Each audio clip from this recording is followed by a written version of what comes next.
Hello, hi, my name is Bambi and I watched a movie. For those of you who do not know me, I want to start doing these more often because it's fun. I think it would be cool for me to have an outlet to talk and talk about bullshit that other people might find interesting that I personally don't have an outlet for otherwise. And if you do know me, hey. I knew I wanted to make my first YouTube video this movie only because of the way it made me feel upon leaving the theater. The biggest thing that stuck with me was the question of like, who deserves empathy, right? Who deserves second chances? Who deserves sympathy? Who gets to be a victim? Who gets to be a victim of bullying? Who doesn't? There's going to be spoilers, so go now if you must. I'm gonna go like character by character, I think. I'm not gonna mince words. I'm not gonna waste any time.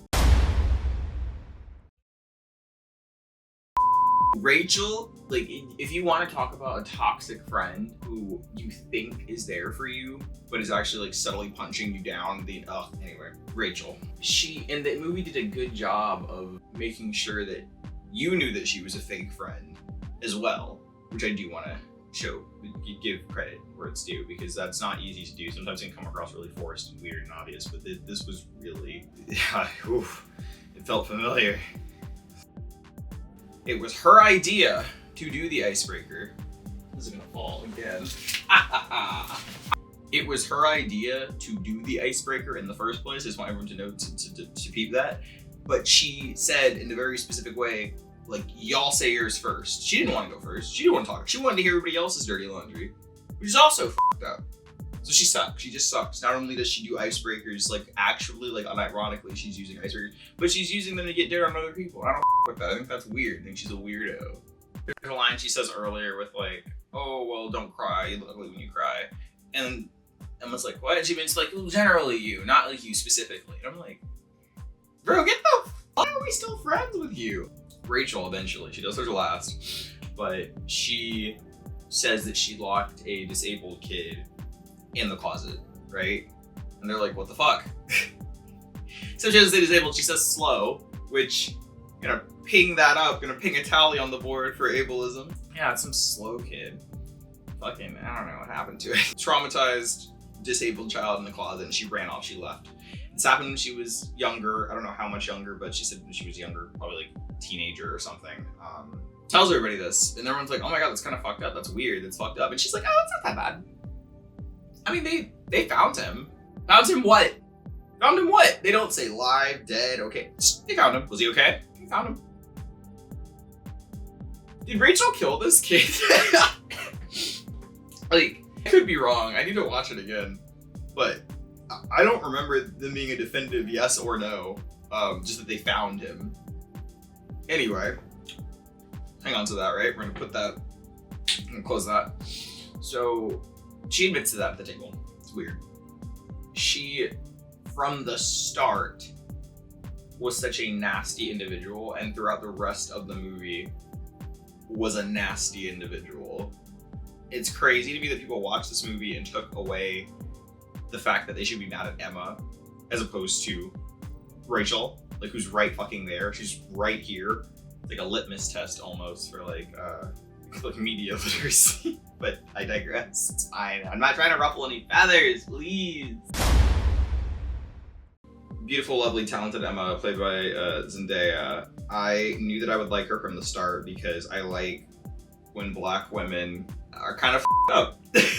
I do. I think that we usually don't let them be up. So anytime there's a movie with a Black woman doing something that's a little, I'm into it. I'm like, yeah, baby. I like it. I think it's cool. There's gonna be a separate video I make about Perfidia because it's gonna take way more time. But luckily, and I will say this like hand over my heart, I don't think there was any other way they could have done this movie that I would have enjoyed as much.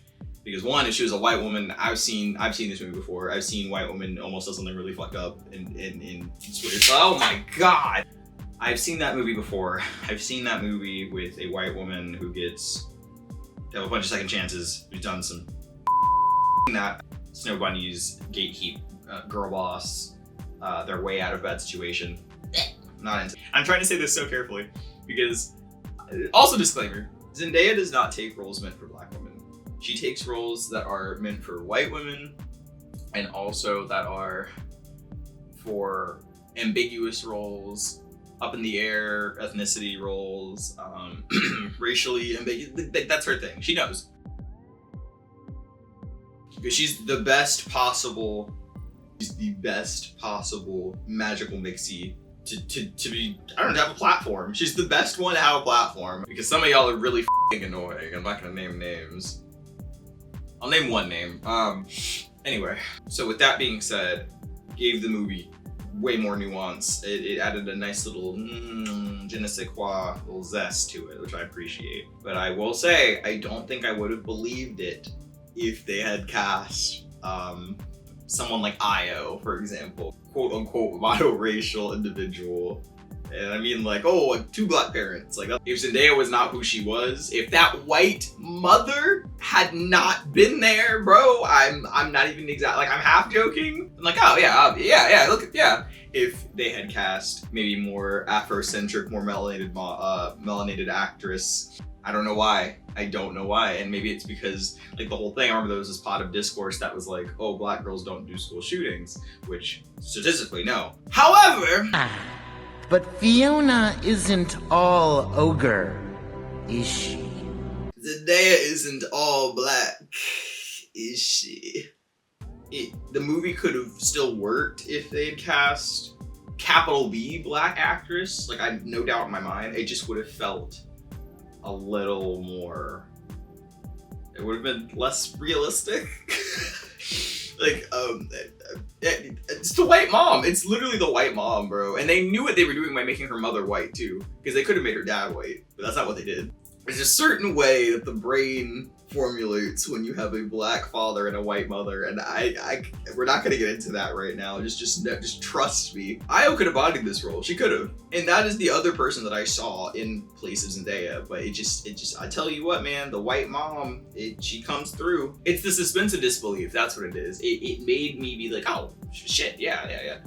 A black mother, this shit would have never been happened. That door would have been kicked down. The way the movie portrayed her was it was a good light, you know, all things considered, because she was like very regretful, very remorseful. She didn't want to fucking talk about this in the first place. It was forced out of her because she was drunk and they were doing fucking icebreakers. You know? And I'm not saying, okay, for example, like I talked to my partner after this and I was like, dude, I would have told you this on like maybe date number 4. In case you want to get out of here, get out of here, you know, by all means do it.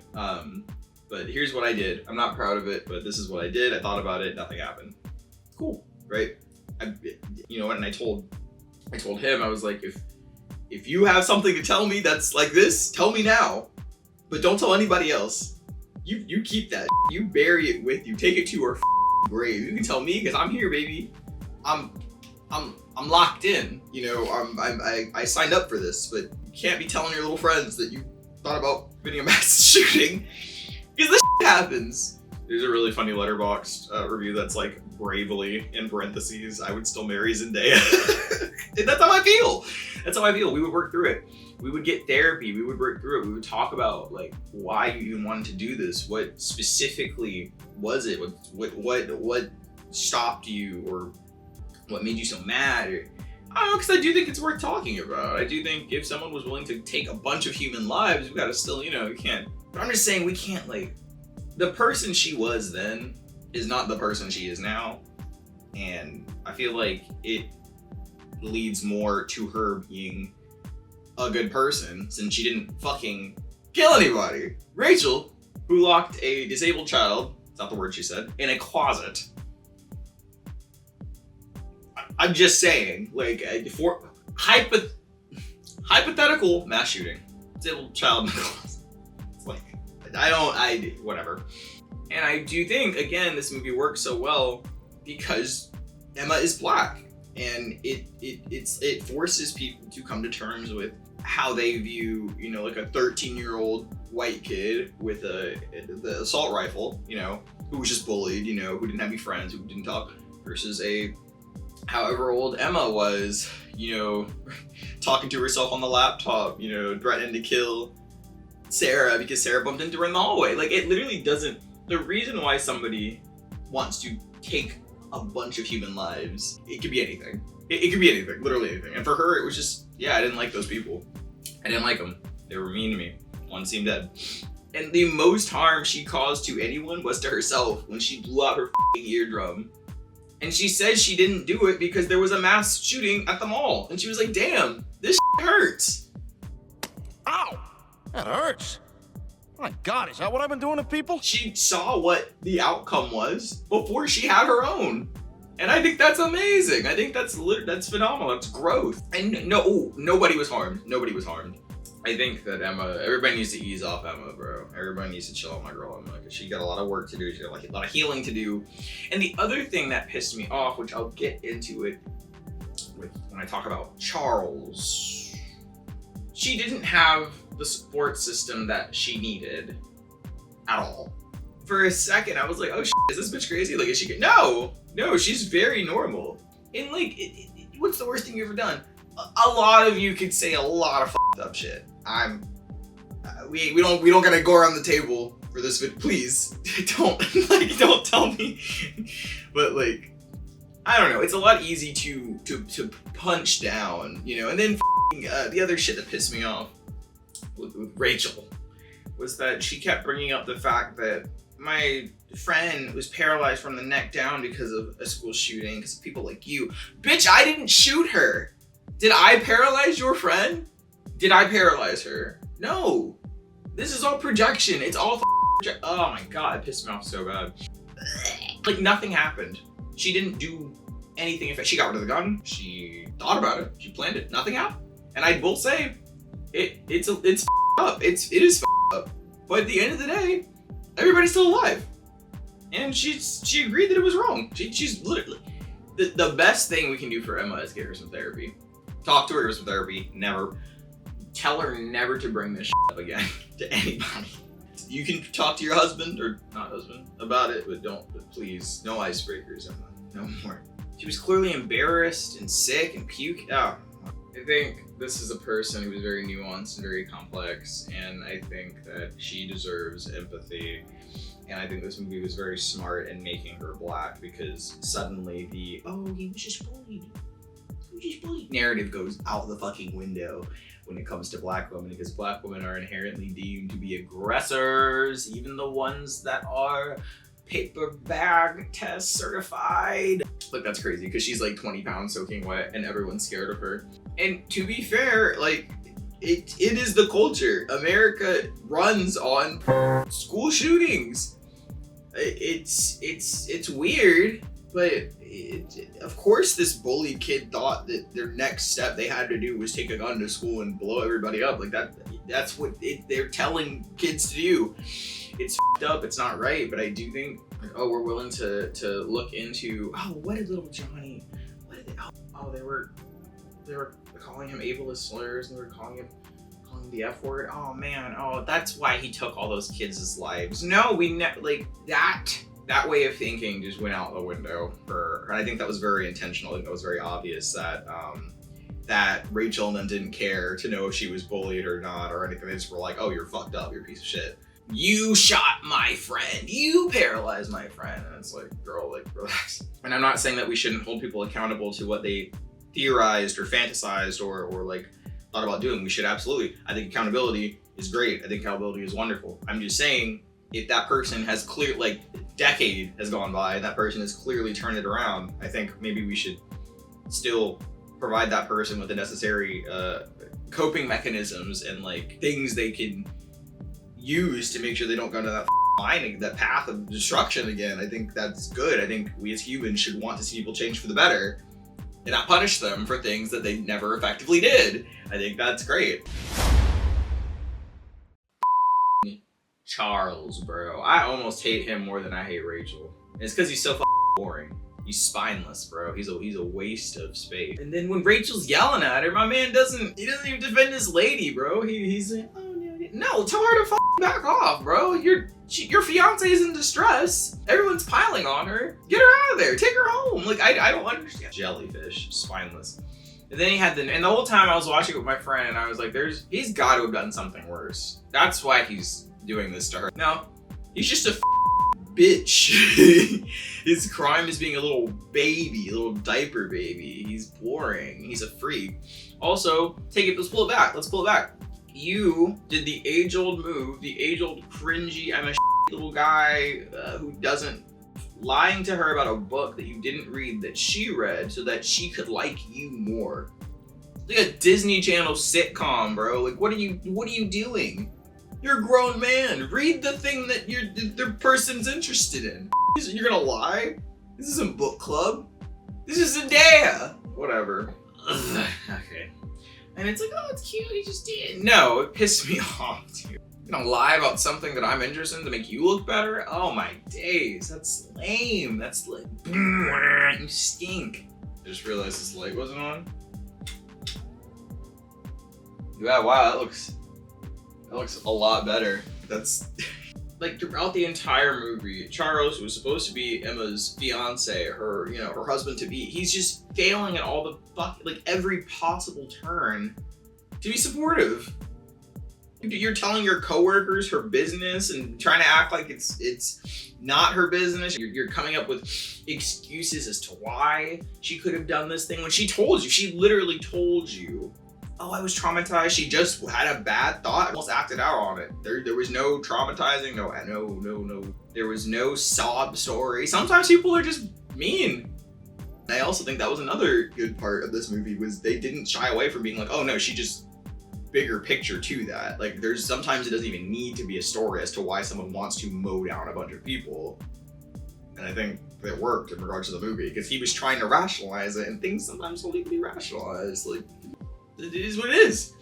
And he couldn't grasp that shit. And it was pissing me off too that you're lying now. You're lying. You're doing, he effectively ended up creating a worse scenario for everyone. To top it all off, bro. How are you in love with someone but you cannot confront them and work with them and want them to be better, bro? The vows he wrote were awful. They were awful. It was based in either her looks, just physical appeal, like their intimacy, or sorry, her disability was sexy. It's sexy that I can't hear out of one ear? That's what you're into? What the fuck? Like, it's weird. It's weird. I didn't like that guy. I'm also very critical of men in these types of movies because I feel like sometimes they get to be silly little guys and it's like, ah, and it's actually like the worst fucking, most insecure, most boring man you've ever seen in your life. And I don't think he was actually in love with Emma. I think he was in love with the idea of her, maybe the fantasy of her, and then he started picturing her with guns!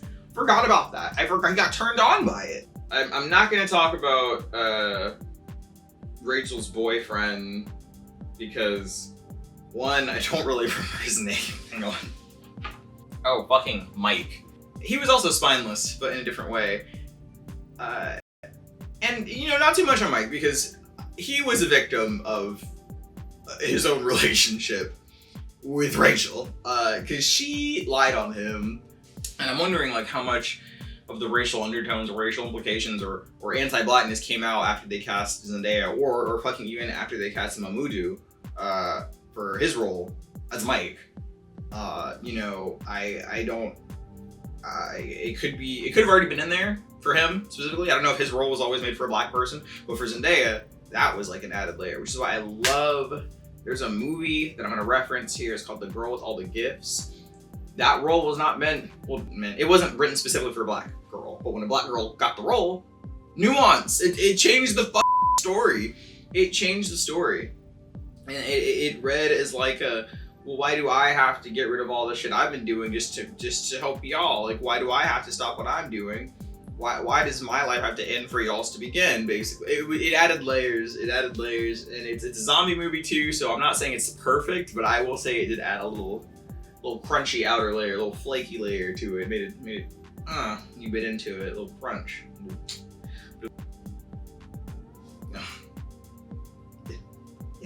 Yay! Yay! Oh, okay.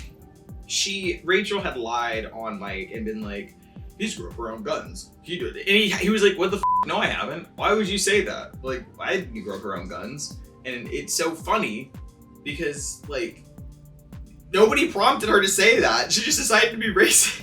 So I'm wondering, I gotta read the original script. I gotta read the script, but I'm wondering how much was added, like, after, how much was added in the moment, if that was always the intention, at least on his character's behalf. So again, I say, Zendaya didn't do anything, Emma didn't effectively do anything, hurt anybody, affect anybody, did none of that shit.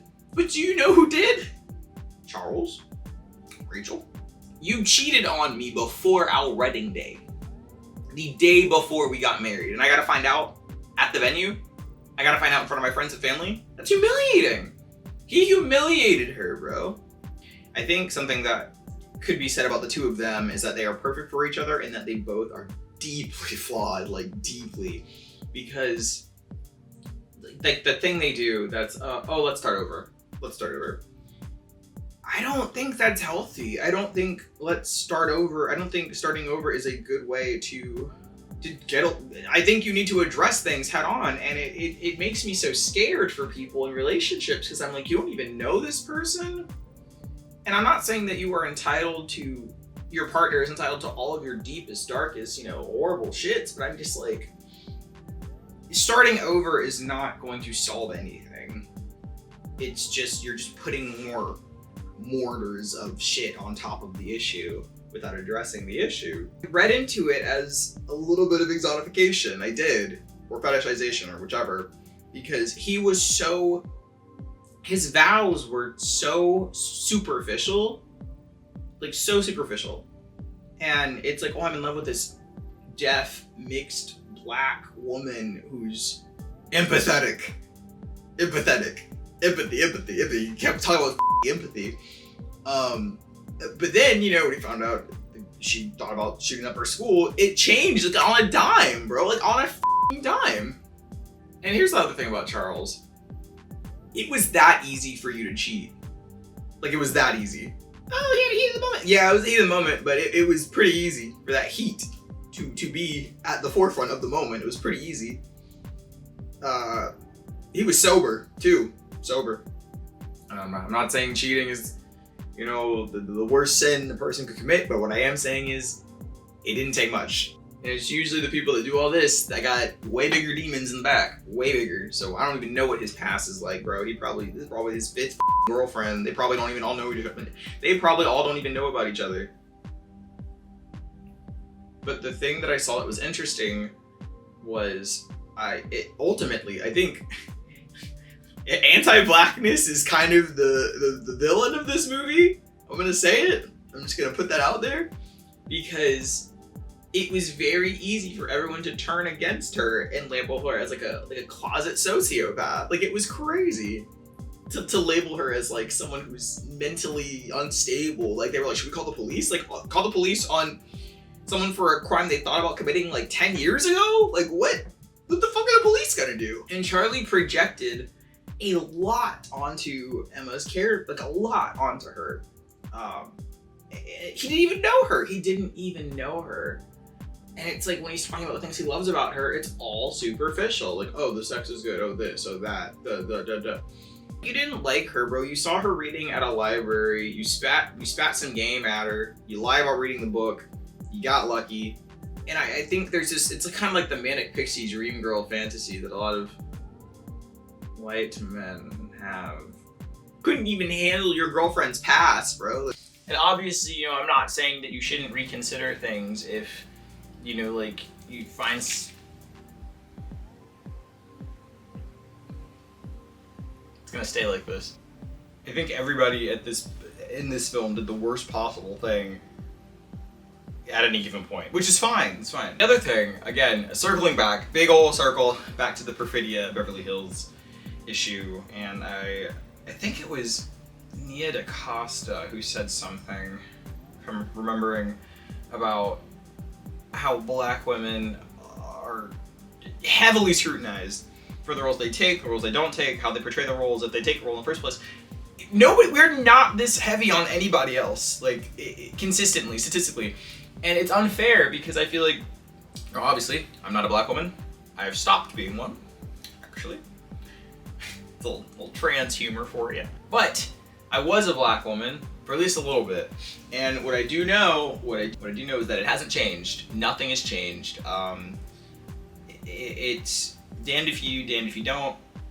I think that we should welcome and embrace. Like, people were saying that Zendaya shouldn't have even taken the role. There was discourse saying that like this movie had to be boycotted or canceled. I was like, what the? Never going to grow as a society if we keep making all the roles we write for black women like Mother Teresa. You're only supporting this monolithic, idealized version of a black woman, and I don't think that exists. I don't think that exists. I'm sorry. I think it limits their creativity as creatives. I think that limits our worldview as a black woman as a whole. And it's if someone wants to look at a movie and villainize all black women because of one portrayal, that's them. They're the problem. There was a really good Jamie Lawson interview she did, and she was talking about how obviously as black people we want to see ourselves represented in a good light. However, sometimes a good light doesn't need to mean this is the most wholesome person on the planet. You know what I mean? Like it can mean something else. Or like Zendaya even was like, I like playing different characters. I don't want all my characters I play to be super cookie cutter, super two-dimensional. They want more complex characters for black. I agree. I think we should. I think this is a good year for it. Again, Perfidy of Beverly Hills, that's going to be a different situation, different video. I'm kind of on the fence about that one as well. I have good things to say and bad things to say. They're going to be in the middle. But this one was more clear-cut of like why we should, because Emma at the end of the day did nothing to anybody to hurt anyone. She's merely the victim of her own circumstances and her brain. And she's healing. As long as that takes, she's healing, present tense. And I think that the discourse surrounding this film is really interesting because it's like one side, black women being like, black girls don't do school shootings. This is some white people bullshit. White mother, the white mother in the room, anyway. And there's this other side that's like, Zendaya shouldn't have taken the role. It was made for a black, capital B, black woman. And she's taking food out of white women's mouths. Let her cook, bro, let her work, please. She's trying to support Tom Holland, okay? I think these conversations are always really difficult. But at the end of the day, I do feel like the biggest villain of this film was maybe anti-blackness. You know, there's another pocket of discourse from people who are like, oh, Emma sucks, Emma's awful, Emma's terrible. How could you even conceptualize wanting to hurt people like this? And I think that's bullshit too. Like, I think, I don't know. I don't think this movie is as clear-cut as with anything. I think this movie requires discussion and thoughts, and I liked it. I liked it a lot, which is why I wanted to talk about it, because I had a lot to say. A lot to say. I think the biggest thing here, too, is acceptance and forgiveness. They are willing to forgive themselves for doing something shitty to other people, but they cannot give that same forgiveness to Emma. Holding her to such a high standard that even they cannot, they can't do it. They can't fulfill the standard they're holding Emma to. Look, you guys all point the finger, but there could be a lot of niggas pointing fingers back at you because Emma could be doing the same, but she's not. She's trying to get herself back on the right path and get married. And y'all are trying to f that up for her. Y'all ruined her wedding, and it's fake friends. Fake friends. A man who's not actually in love with you, but in love with the idea of you. Oh my god. Relationship horror. I like doom-coms. Is that what they're calling them? Instead of rom-coms? Doom-coms? Doom ROMs? I don't know. I read an article about it. It's relationships are so scary to begin with that when you add an extra layer, that's awesome. It's the thing. I want more black serial killers. I want more black villains. I want more black murderers. Fictional women, monsters. I want terror to be brought to the screen. That's not this movie. That's not what this movie is trying to do or prove. But it is tapping on that door of like, hey, this your f***ing this caramel macchiato skinned woman of your dreams, she's got some skeletons in her closet, dude. And how are you gonna handle that? What are you gonna do? But those are my thoughts. I'm done ranting. Please go see this movie. It's so good. It's been a pleasure speaking with you all. My name is Bambi. Comment, like, subscribe. If you think that I should buy some tape for my posters, say that. If you think that I know what I'm talking about, you can say that too. You can call me names if you want as well, that's fine. In conclusion, my name is Bambi, and this has been a Yap Sesh. You like how I added that in? That was new, that came off the dome. We're gonna call these Yap Sessions from here on out. Yeah, yeah!